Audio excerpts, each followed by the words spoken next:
మొదలుపెట్టిన ప్రార్థన నీకు ఏదో ఒక జవాబు వచ్చిందాకా ఆపకూడదు. ఆయన నీకు స్పష్టమైన సమాధానం ఇచ్చేంత వరకు నిలిచి ఉండాలి. అర్థమైందా? ప్రార్థనలో నిలకడగా ఉండాలి అంటే అది. ప్రార్థన చేసి అక్కడే కనిపెట్టుకోవచ్చు కాసేపు, సరే ఏం సమాధానం రాలా, మళ్ళీ సాయంత్రం చేయాలి, రాలా, మళ్ళా మరుసటి రోజు చేయాలి, రాలా, చేస్తానే ఉండాలి. నువ్వు 2 సార్లు చేసి ఆపేసావనుకో, ఆయన సన్నిధిలో నుండి వెళ్ళిపోయినట్టు. మళ్ళీ చెబుతా, 2 సార్లు అడిగి ఆపేస్తే నువ్వు నన్ను అడిగి నేను ఇవ్వబోవునంతలో వెళ్ళిపోయినట్టు. ఇది బాగుందన్నయ్య, ఇదేదో భలే ఉంది రంగురంగులుగా, నాకు ఇవ్వవా అని అడిగావు. నువ్వు అడిగితే నేను ఇద్దామని ఆలోచిస్తున్నా, దానివల్ల నాకు ఏమేమి మేలులు ఉన్నాయి ఏంటనేది అని గమనించుకొని నీకు ఇస్తే నువ్వు ఎలా దీన్ని ఉపయోగిస్తావు ఏంటనేది ఆలోచిస్తూ ఇద్దామని నీ పట్టుదలను గమనించడానికి నేను మౌనంగా ఉన్నాను. అనయ్య నాకు ఇది బాగుంది, ఇస్తావా అని 2 సార్లు అడిగి, సరేనమ్మా ఇదిగో ఇవ్వబోతున్నాను తీసుకో అని అనుభవనంతలో నువ్వు వెళ్ళిపోయావు. ఏం చేయాలా? అట్లుండరాదు.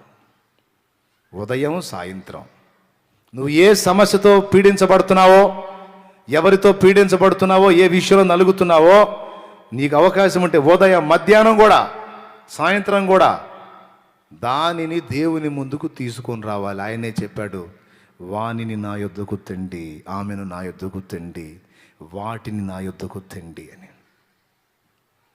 దేవునికి స్తోత్రం. జవాబిస్తాడు, ఇచ్చిందాక నిలకడగా ఉండాలి. దేవుడు చెప్పాడు, మొదలుపెట్టావుగా, సరే రిజల్ట్ చూపిస్తా, చూసిందాక విజ్ఞాపన మానొద్దు అన్నాడు. ఇక మొదలుపెట్టి ప్రార్థన చేస్తా ఉంటే అది క్యాన్సర్ కాదు, ఏదో వేరే బలహీనత, మామూలు బలహీనత అని రిపోర్ట్ వచ్చింది. గట్టిగా 3 డాక్టర్లు స్పష్టంగా చెప్పారు అది క్యాన్సరేనని. కానీ 4వ మారు ఈ విజ్ఞాపన అయిపోయిన తర్వాత మళ్ళా ప్రార్థన చేసి వెళ్ళి టెస్టింగ్లోకి ఇస్తే క్యాన్సర్ కాదు, జస్ట్ ఆ ప్రేవుల్లో టీబీ సంథింగ్ ఏదో బలహీనత అని చెప్పారు. సింపుల్. హెపటైటిస్ ఏ బి అంటారు కదా, హెపటైటిస్ ఏ బి అంటారు కదా, వాటిల్లో ఒక బలహీనత, మామూలు సమస్య, అది పెద్ద సమస్య ఏం కాదన్నారు. హెపటైటిస్ బి ఏ ఇవన్నీ పెద్ద సమస్యలు ఏం కాదు, మామూలు.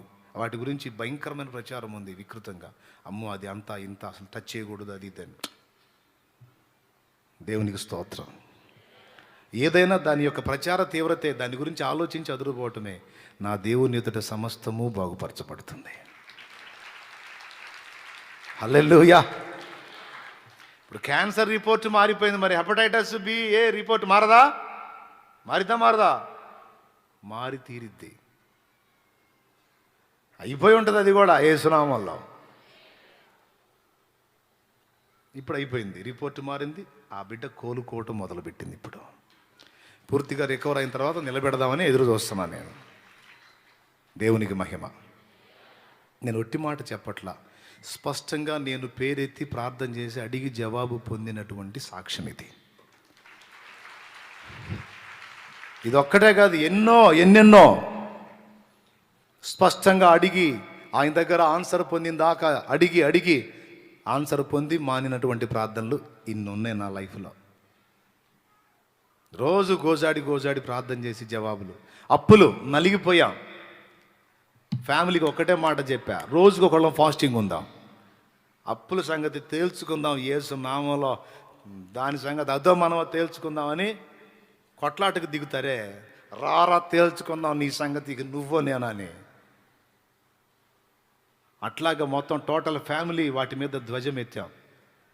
మొత్తం ఫ్యామిలీలో 6 రోజుకు ఒకళ్ళం ఫాస్టింగ్ ఉందాం, 5 కష్టపడి వర్క్ చేయండి, 6వ వ్యక్తి వెళ్ళి దేవునితో పెనుగులాడుతూ ఉంటారు. ఏ విషయంలో అంటే, మేము స్వేచ్ఛగా నిన్ను సేవించినట్లు మా మీద నుండి ఈ అప్పులు అనే ఈ బరువైన కాడి తొలగించు ప్రభువా, ఈ అప్పులు అనే ఈ బరువైన కాడి తొలగించో. రోజు ఫ్యామిలీలో ఒకళ్ళు, వారానికి ఎన్ని రోజులు? పెద్దగా చెప్పండి, మీకు దండం పెడతానండి, కొద్దిగా పెంచండి. 6 ఏడు చదివారండి, ఏ ఊర్లో చదివారండి? వారానికి ఎన్ని రోజులు అంటే 6 అంటున్నారు. ఓరి మీ చదువు చల్లకుండా. 7 అండి, వారానికి 7 అండి. అయితే 7వ రోజు ఆదివారం అండి. 6 అండి ఫ్యామిలీ, అమ్మ నాన్న అన్న నేను నా భార్య అన్న భార్య, 6 అండి. రోజు ఒకళ్ళం కూర్చునేవాళ్ళం అండి ప్రార్థనలో, 5 వర్క్ చేసేవాళ్ళం అండి. ఆ ఒక వ్యక్తి రోజు దేవుని సన్నిధిలో మోకాళ్ళని ప్రార్థన చేస్తారు. ఏది? ఈ 6 రోజుకొకళ్ళు. వేటి కోసం? ఆత్మల రక్షణ కోసం, ప్రభు మహిమ కోసం. వీటన్నిటితో పాటు మా నెత్తినున్న బరువైన భారం, అప్పులు, వాటి నుంచి బయటపడటానికి ఎన్ని బాధలు పడ్డామో, ఎన్ని తిప్పలు పడ్డామో, ఎన్ని పూజలు చేశామో. బస్టాండింగ్ల దగ్గర ప్లాట్ఫారాలు ఉంటాయి, ప్లాట్ఫారాల పక్కన పండుకున్నాం. మాంత్రికుల దగ్గరికి వెళ్ళి డబ్బులు పోగొట్టుకొని వైద్యం చేశారని అదేని ఇదేని ఏదో చేయించుకొని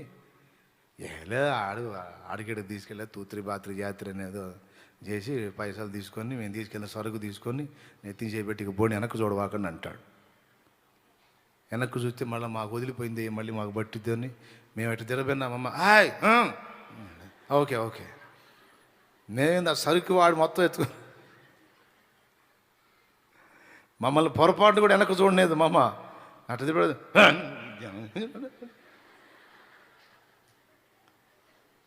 ఏంది మా అంటే చూడకూడదయా, ఎందుకు ఇంక డబ్బులు పెట్టుకుని ఎంత చేసింది ఎందుకు? ఆయన ఏం చెప్పాడు? వెనక్కి చూస్తే మళ్ళీ పట్టిద్దని చెప్పాడుగా, పండి వెనక్కి చూడకుండా ముందే చూసుకుంటా పండి. వాళ్ళు శుభ్రంగా సరుకు అంతా తీసుకొని పోతుండేవాళ్ళు.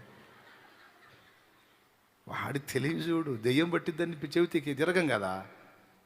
వాడు మేము తీసుకెళ్ళిన సరుకు అంతా తీసుకొని పోయాడు, మోసపోయి పిచ్చి పెట్టినట్టు. చివరికి ఏ మంత్రగాడు అవసరం, ఏ తంత్రగాడు అవసరం, ఎవడి దయా దాక్షిణ్య అవసరం. ఆఖరికి చర్చికి వెళ్ళి ఒక పాస్టర్ దయ కూడా అవసరంలా. పాపం ఆయనకి ఎన్ని బాధలో. మనం ఆయన ప్రాణం తీయటం కాకపోతే ఊరకపోయి నేను పిలిస్తే దేవుడు విననన్నాడా? నేను అడిగితే దేవుడు చేయనన్నాడా? నీ ముఖం నాకు చూపించుకో, శాలేం రాజుని తీసురా అని ఎప్పుడని చెప్పాడా?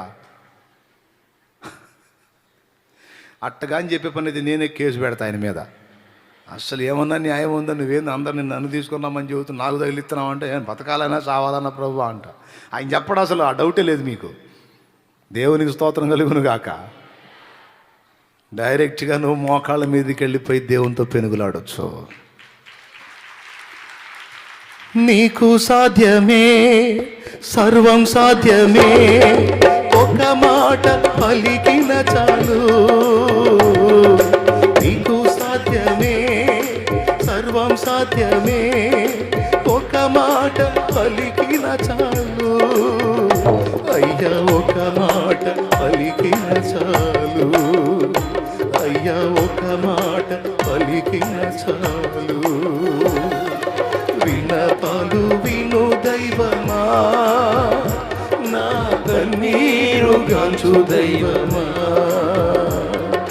స్వస్థతనిచ్చు దైవమా, నీకే స్తోత్రము యేసయ్యా, నీకే స్తోత్రము యేసయ్యా.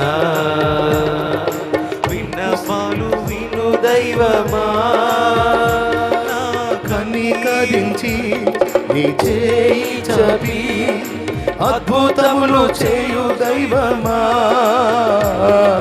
కనికరించి నీ చేయి చాపి అద్భుతములు చేయు దైవమా. అయ్యా అద్భుతములు చేయు దైవమా. అయ్యా అద్భుతములు చేయు దైవమా. విన్నపాలు విను దైవమా, నా కన్నీరు గాంచు దైవమా, స్వస్థతనిచ్చు దైవమా, నీకే స్తోత్రము యేసయ్యా, నీకే స్తోత్రము యేసయ్యా. దేవునికి స్తోత్రం. హల్లెలూయా. ప్రియులారా గమనించండి, ఆయన ఒక్క మాట చెబితే కార్యం జరిగిద్ది. చెప్పిందాక మనం నిరీక్షించి కాచుకోవాలి ఆయన సన్నిధిని. ఇప్పుడు చెప్తున్నా ఫైనల్గా, నువ్వు మొదట రావాలి, నువ్వు ఆయనతో అనుసంధానం కావాలి, సంబంధం ఏర్పరచుకోవాలి, ఫస్ట్ పాయింట్. తరువాత ఇక నువ్వు పర్సన్స్ తెచ్చినా, వాళ్ళ సంబంధమైన సమస్య తెచ్చినా, యేసు చెప్పాడు, వానిని నా యొద్దకు తీసుకురా. 2 సార్లు చెప్పాడు. గుడ్డివాడిని చెప్పాడు, కళ్ళు లేనోడికి నేను కళ్ళు ఇస్తాను, ఆడికి సరిగా చూడగలుగుతాడు, తీసుకురమ్మన్నాడు. అంటే ఏంటి? అంధకారంలో కొట్టుమిట్టాడుతున్న వ్యక్తుల కొరకు విజ్ఞాపన తీసుకొని రావాలి, వాళ్ళ కళ్ళు దేవుడు వెలిగిస్తాడు. నువ్వు 100 మాటలు చెప్పినా మారడాడు, నువ్వు 100 చెప్పినా మారగో. వెటకారాలు చేసి ఎగిలినవ్వులు అవుతుంటారు, తన్నబుద్ధి అయింది. మారో. నువ్వు వాని పేరు తీసుకొని దేవుని ముందు పెట్టిపోయి ఒక్క తన్నుతో వచ్చి పడతాడు యేసు నామంలో, అంతే. ఎట్ట చేస్తాడో నీకెందుకు వస్తాడంతే. నువ్వు బతిలాడినా మళ్ళీ మాటిండవు, మోకాళ్ళయి నా మాట వింటలేదు ప్రభా, వీడి సంగతి చూడయ్యని రోజు రాయి రిపోర్టు, జవాబు ఏదో ఒకటి తేలిందాక మర్చిపోకూడదు, నువ్వు మళ్ళీ మానకూడదు. దానియేలు ప్రార్థన మొదలుపెట్టాడు, ఫస్ట్ రోజే జవాబు రావాలి, 21 రోజు రాలా. మనమైతేనా 2వ రోజే సర్దుకునేవాళ్ళు. ఏం ప్రభా ఎంతసేపు అడుగుతుంటే ఉపవాసంలా ఉండే అసలు ఏం సమాధానం ఇవేంది ఆ స్తోత్రం అని, ఇక స్తోత్రం లేదు, గేత్రం లేదు, నాకు ఆత్రం అని పోయేవాళ్ళు, అడ్రస్ లేకుండా, ఆకలి అవుతుందని. 21 రోజు అన్నం లేదు, ఆత్రం లేదు, అలాగనే కూర్చున్నాడు. 21 రోజు తర్వాత గాబ్రియల్ వచ్చి చెప్తున్నాడు, నువ్వు మోకాళ్ళు వేసినప్పుడే బయలుదేరాను, సాతాను అడ్డుపడ్డాడు, పారసీకుల అధిపతి నన్ను 21 రోజు అడ్డగించాడు.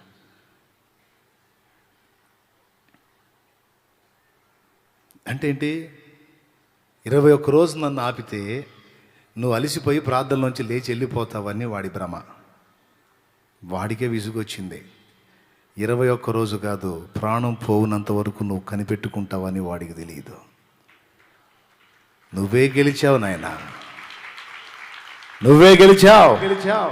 ఇదిగో సమాధానం అని చెప్పిందే ప్రకటన గ్రంథానికి లింక్ అయిన లేఖనం దానియేలు గ్రంథంలో. కాబట్టి అట్లాంటి మొండితనం ఎవరి గురించి అయినా నువ్వు దేవునికి చెప్పటం మొదలు పెడితే తాడో పేడో తేలిందాక మానకూడదు. రోజు ఫ్యామిలీలో ఒకరు ప్రార్థన చేయటం మొదలు పెట్టాం. నేను చెబుతున్నా, సంవత్సరాలు ఏం పట్ల, నెలలలోనే ఎగిరిపోయింది అప్పు మొత్తం యేసు నామములో, నెలలలోనే.